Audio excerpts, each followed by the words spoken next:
ಮಳೆ ಬಿದ್ದ ರಾತ್ರಿ ಒಬ್ಬ ಅಕ್ಕ ಮನೆ ಬಿಟ್ಟು ಹೊರಟಳು. ಅವಳು ಹಣಕ್ಕಾಗಿ ಹೋಗಲಿಲ್ಲ, ಒಂದು ಸತ್ಯ ಹುಡುಕಲು ಹೋಗುತ್ತಿದ್ದಳು. ಒಂದು ಚಿಕ್ಕ ಹಳ್ಳಿ, ಅಲ್ಲಿ ಇಬ್ಬರು ಸಹೋದರಿಯರು, ಗೌರಿ ಮತ್ತು ಕಾವೇರಿ. ಗೌರಿ ದೊಡ್ಡವಳು, ಜವಾಬ್ದಾರಿ ತುಂಬಿದವಳು. ಕಾವೇರಿ ಚಿಕ್ಕವಳು, ಚಂಚಲ, ಆದರೆ ಹೃದಯ ತುಂಬಾ ಮೃದುವಾಗಿತ್ತು. ಅವರ ಅಪ್ಪ ರೋಗದಿಂದ ಹಾಸಿಗೆ ಹಿಡಿದಿದ್ದರು. ಅಮ್ಮ ಹಲವು ವರ್ಷಗಳ ಹಿಂದೆ ಕಾಣೆಯಾಗಿದ್ದಳು. ಒಂದು ದಿನ ಗೌರಿ ಅಪ್ಪನ ಮುಂದೆ ನಿಂತು ಹೇಳಿದಳು, ಅಪ್ಪ, ನಾನು ಊರಿಗೆ ಹೋಗುತ್ತೇನೆ, ಕೆಲಸ ಮಾಡಿ ಹಣ ತರ್ತೇನೆ. ಅಪ್ಪ ಕಣ್ಣೀರಿಟ್ಟು ಹೇಳಿದರು, ಹೋಗಬೇಡ ಮಗಳೇ, ಆ ದಾರಿ ಸುಲಭವಲ್ಲ. ಆದ್ರೆ ಗೌರಿ ನಿರ್ಧಾರ ಮಾಡಿಕೊಂಡಿದ್ದಳು. ಹಳ್ಳಿಯಿಂದ ನಗರಕ್ಕೆ ಹೋಗಲು ಒಂದು ಭಯಾನಕ ನದಿ ದಾಟಬೇಕು.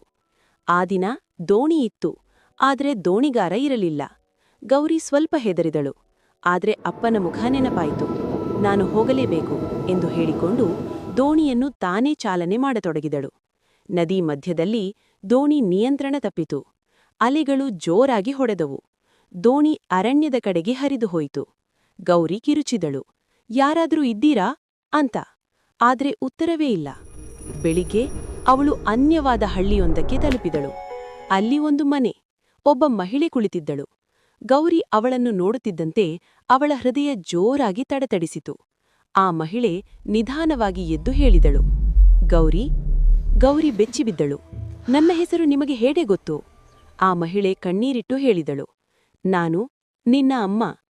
ಗೌರಿ ಕಣ್ಣು ನೀರಿನಿಂದ ತುಂಬಿತು. ಆದ್ರೆ ಒಂದು ಪ್ರಶ್ನೆ ಮಾತ್ರ ಉಳಿದಿತ್ತು.